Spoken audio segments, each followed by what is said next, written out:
Hello friend, आपका स्वागत है हमारे चैनल मैथमेटिक्स क्लास 8 टू 12। आज हम आपके लिए लेकर आए हैं क्लास 8 की चैप्टर नंबर फर्स्ट है आपका एनसीईआरटी बुक का प्रीमिय संख्याएं। तो प्रीमिय संख्याएं की संख्याओं के बारे में पहले सारी संख्याओं के बारे में प्रीमिय संख्या, पूर्णांक संख्या, प्राकृत संख्याओं के बारे में डेफिनेशन दे चुके हैं। उसका वीडियो हमारे चैनल की प्लेलिस्ट में दिया गया है। हम कर रहे हैं यहाँ पर प्रीमिय संख्या चैप्टर आपका जो फर्स्ट है उसको स्टार्ट करने से पहले हम प्रीमिय संख्याओं के बारे में एक बार और रिपीट कर देते हैं क्या क्या संख्याएं प्रीमिय संख्याएं होती है। तो प्रीमिय संख्या ऐसी संख्याएं जो p बटा q के रूप में लिखी जाती है उसे प्रीमिय संख्या कहते हैं। क्या? ऐसी संख्या जो p बटा q के रूप में लिखी जाती है, p बटा q, जहाँ q not equal to 0। q क्या नहीं होना चाहिए? 0 नहीं होना चाहिए। अर्थात इसको यूँ भी लिख सकते हैं अंश बटा हर, जहाँ हर क्या नहीं होना चाहिए अपना 0। इसे ही प्रीमिय संख्याएं कहते हैं। ठीक है, तो इसकी डेफिनेशन लिखने के लिए आप प्लेलिस्ट में जाके हमारे उस वीडियो को ज़रूर देखें। तो हम चलते हैं अब चैप्टर नंबर 1 प्रीमिय संख्याएं क्लास 8 एक्सरसाइज फर्स्ट का एग्जाम्पल नंबर फर्स्ट है। याद कीजिए, आपको याद करना है कि 3/7 plus minus 6/11 plus minus 8/21 plus 5/22 ये आपका एग्जाम्पल नंबर 1 है। तो आप इसको 2 मेथड से कर सकते हो, 2 मेथड से आप इसको सोल्व कर सकते हो। तो पहला मेथड हम लेते हैं। आपको ऐसा करते हैं हम, आपको पता है ये संख्या में हमें क्रम विनिमयता, साहचर्यता और बंटन नियम के रूल को फॉलो करते हुए सोल्व करना है। तो आपको पता होना चाहिए क्रम विनिमयता नियम क्या है। क्रम विनिमयता नियम है a प्लस बी बराबर होना चाहिए b प्लस a। अगर दो संख्याओं को आप जोड़ते हो तो 2 + 5 बराबर होना चाहिए 5 + 2 होता है। और दूसरा रूल है a × b बराबर होना चाहिए b × a। तो दो संख्याओं को मल्टीप्लाई करते हो तो होता है बराबर। वैसे ही साहचर्यता नियम भी होता है आपका। अगर a plus b plus c है तो आप इसको लिख सकते हो a plus b plus c।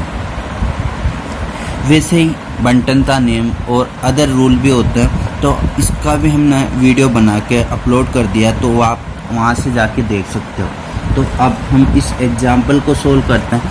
तो मुझे पता है कि 7, आप ऐसा समझने की कोशिश करो कि 7 के पहाड़े में कौन सी संख्या इसमें से आती है।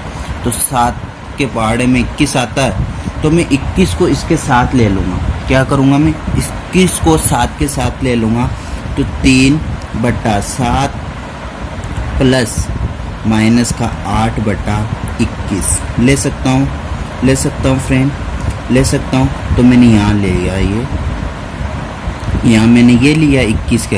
अब आप जानते हो कि कौन सी संख्याएं मैं 11 के साथ ले सकता हूँ। तो आपको पता है 22 वाली संख्याएं मैं 11 के साथ ले सकता हूँ। तो पहले मैं आगे लिखूँ पीछे लिखूँ कोई दिक्कत नहीं, फिर भी पीछे ले। तो 6/11 प्लस 5/22। यहाँ तक आपको समझ में आया होगा, मुझे पता है आपको समझ में आया होगा। तो a प्लस b और a माइनस b। तो आप यहाँ ऐसे, आपको ये तो समझ में आया मैंने कैसे लिया, क्योंकि 7 के पहाड़े में कौन सी संख्या इनमें से आती है, तो 21 आती है। तो अब मैं ऐसा करता हूँ, इसको आगे सोल्व करता हूँ। तो 3/7 माइनस का 8/21 लिख सकता हूँ फ्रेंड। यहाँ से आगे लिखूँगा माइनस का 6/11 प्लस का 5/22। आपको यहाँ तक समझ में आया होगा। अब मैं यहाँ से क्या करता हूँ, लघुत्तम लेता हूँ। लघुत्तम वो संख्या लूँगा जिस संख्या में दोनों संख्याएं होंगी तो उनमें भाग जाए। तो मैं 21 को लघुत्तम लेता हूँ कि 21 में 7 का भाग जाता है।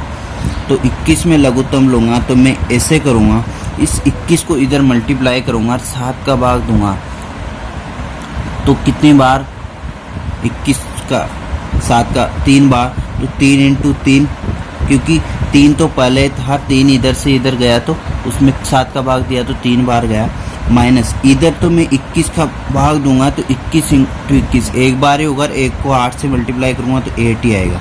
यहाँ तक आपको समझ में आया होगा। ऐसे मैं इधर कर रहा हूँ, यहाँ 22 लघुत्तम ले रहा हूँ, माइनस का 6।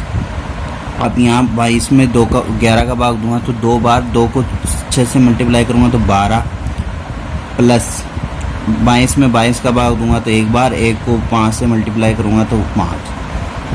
तो देखते हैं, अब यहाँ मैं बताता हूँ आपको, 3 इंटू 3 9, माइनस 8 बटा 21 प्लस 12 में से 5 गया तो 12 में से 5 गया तो आपको पता है कितना आएगा, माइनस का 7 बटा 22।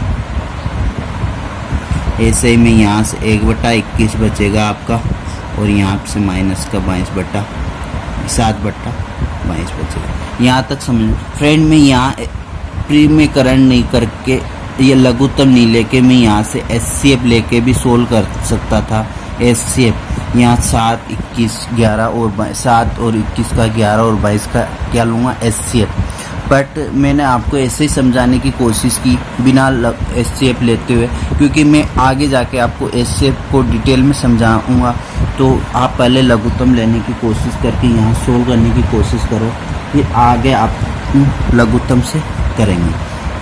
अब आप ऐसा करो, इन दोनों संख्याओं में कोई लघुत्तम नहीं है तो दोनों संख्याओं को क्या कर दो, मल्टीप्लाई कर दो। मल्टीप्लाई कर दो दोनों संख्याओं को। तो मैंने नीचे की दोनों संख्याओं को मल्टीप्लाई कर दिया, इसको इधर मल्टीप्लाई कर दिया, और 21 को मैंने 7 के साथ मल्टीप्लाई कर दिया। तो जैसे आप इसको सोल्व करोगे, मल्टीप्लाई करोगे, आप इसको मल्टीप्लाई करोगे तो 22 माइनस का ये 21 को 7 से करोगे तो 147 आपका मिलेगा, और नीचे की संख्या 22 को 21 से मल्टीप्लाई करोगे तो 462 मिलेगा। अब 147 में से 22 को माइनस करोगे तो माइनस का आएगा आपको। माइनस का क्यों आया, माइनस का इसलिए आया कि बड़ी संख्या माइनस की है, बड़ी संख्या माइनस की संख्या में से प्लस की संख्याएं घटाते हैं तो उसी बड़ी संख्या का आपको चिन्ह मिलता है। आपका आंसर आ चुका। आपको यहाँ तक समझ में आया होगा, आपको समझ में आया होगा कि हमने क्या क्या किया, कैसे किया। हमने हर चीज़ को डिटेल में देखा, और आप दूसरे तरीके से भी कर सकते हो। दूसरा तरीका मैं समझा दूँ यहीं आपको। 7 7 11 21 22 का आप एचसीएफ ले लो, एचसीएफ ले लो। एचसीएफ वो संख्याएं होती है जो आप, जैसे एचसीएफ आप निकाल सकते हो, 7 का निकालोगे तो 7 एकम 7, कितनी बार 1, तो इसका एचसीएफ भी क्या हो गया 1। ऐसे 6 का निकालोगे, 7 का, तो आप ऐसे एचसीएफ निकाल सकते हो। ठीक है गाइस।